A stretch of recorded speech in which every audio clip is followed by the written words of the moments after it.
Imagine waking up in a home that's fully paid off, in a city where your grocery bill barely makes a dent in your pension, and your biggest worry of the day is whether to take the trail by the lake or the one through the woods. That life exists in Canada right now. The problem is, most Canadians retire in the same city they spent 40 years working in, and they never stop to ask if that city is actually built for the next chapter of their life. Today, we're going to fix that. I've ranked the 10 best cities to retire in Canada for 2026 based on real numbers. Things like the latest home prices from May 2026, cost of living, healthcare access, walkability, and how many other retirees already live there. Stick with me to the end because the top 3 cities are the ones almost nobody is talking about, and they could save you hundreds of thousands of dollars over the rest of your life. Let's start at number 10, Sudbury, Ontario. Sudbury sits in northern Ontario, and yes, the winters are real. But here's what most people miss. Home prices remain well below the national average. The cost of living runs about 11% under the national average, and the city is the healthcare hub for all of northern Ontario. That means specialists, hospitals, and clinics are right there. Add in 330 lakes within the region, walkable neighborhoods, and the Parkside Center for people over 50, and you've got a retirement city that punches way above its weight. Number 9 is Peterborough, Ontario. Peterborough is the gateway to cottage country and the Kawarthas, which is why so many retired Torontonians end up here. The market has heated up, with average sale prices climbing to around $712,000 in May 2026. That still sounds expensive, but compared to Toronto, it's a major discount, and you're getting lakes, trails, and a lifestyle Toronto can't offer at any price. About 25.7% of the population is already over 65, so you're moving into a community that was practically built for retirees. Two senior-focused facilities, Activity Haven and Maple Ridge Recreation, give you somewhere to socialize, take classes, and stay active. And when you want a real city day, Toronto is just over an hour away. At number 8, we have Belleville and the Quinte region in Ontario. This is one of the cheapest pockets of southern Ontario, with home prices still hovering around the $500,000 mark and a cost of living 11% below the national average. You're close to Lake Ontario beaches, you've got trails, and a modern recreation center. It's the kind of place where small-town friendliness meets just enough city to keep things interesting. Number 7 is Cobourg, Ontario. Cobourg sits right on Lake Ontario, and it's traditionally been a vacation town, which means it was built for relaxation. If you're done shoveling snow but you still want all 4 seasons, Cobourg is one of the warmest spots in the country to retire. Add a beautiful sandy beach at Victoria Park, local restaurants, and a downtown built for walking, and you can see the appeal. Number 6 brings us to Tillsonburg, Ontario.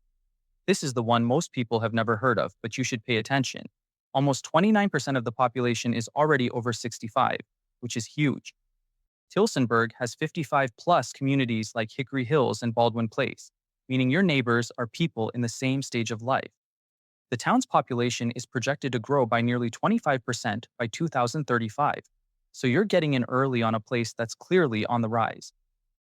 Number 5 is Simcoe and the Norfolk County area in Ontario.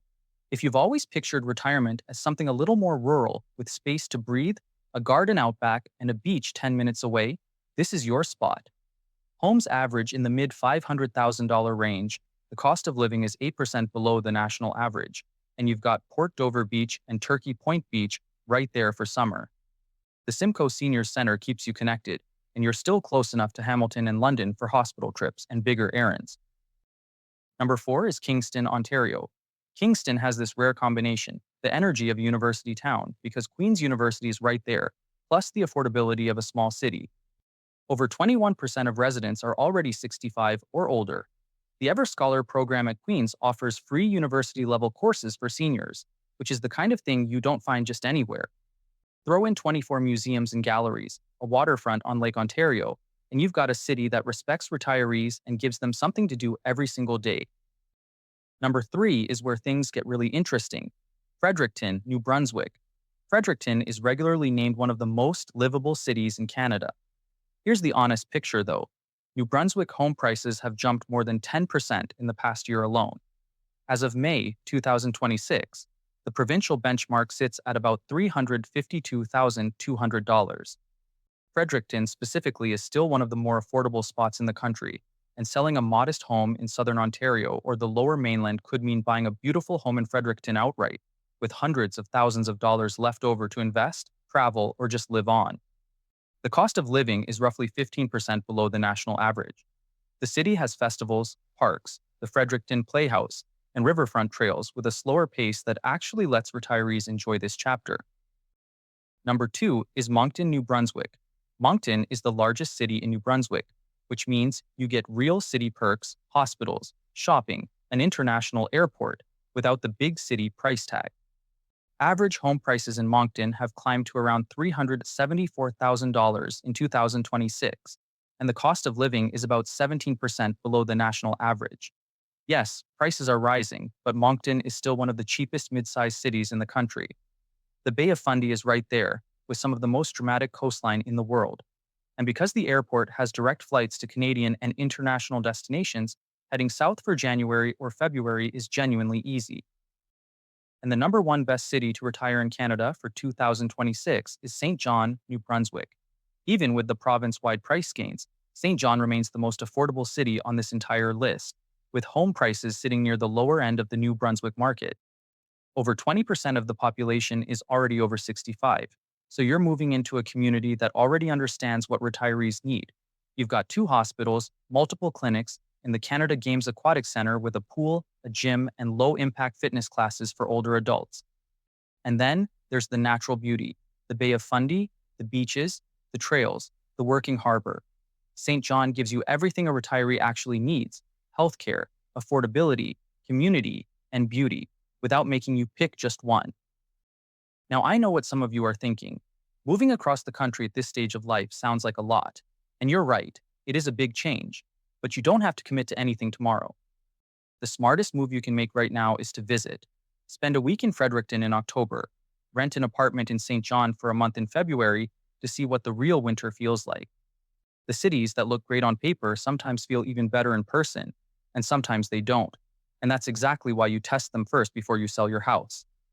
There's also one more thing worth thinking about, and that's family. If your kids are already spread out across the country, or even just a province away, moving to a cheaper city could actually mean you see them more, because you'd have the money to fly them out for holidays, to travel to visit them, or to host them for weeks at a time in a home with extra space. Affordability gives you options that an expensive city takes away. So what does this mean for you? The average CPP payment for new recipients starting at age 65 in 2026 is around $925 per month. The maximum is $1,507.65, but most people don't hit that. Maximum OAS is $743.05 per month for ages 65 to 74. If you're trying to stretch that in Toronto or Vancouver, it's going to feel impossible. But in St. John, Fredericton, or Moncton, that same income can actually fund a comfortable, dignified retirement. Where you choose to retire might be the single biggest financial decision you make in the next 20 years, because geography decides how far every single dollar goes. If this video helped you see retirement in a new way, do me a favor, hit the like button, subscribe to this channel, and don't forget to turn on notifications so you don't miss the next one. I'll see you there.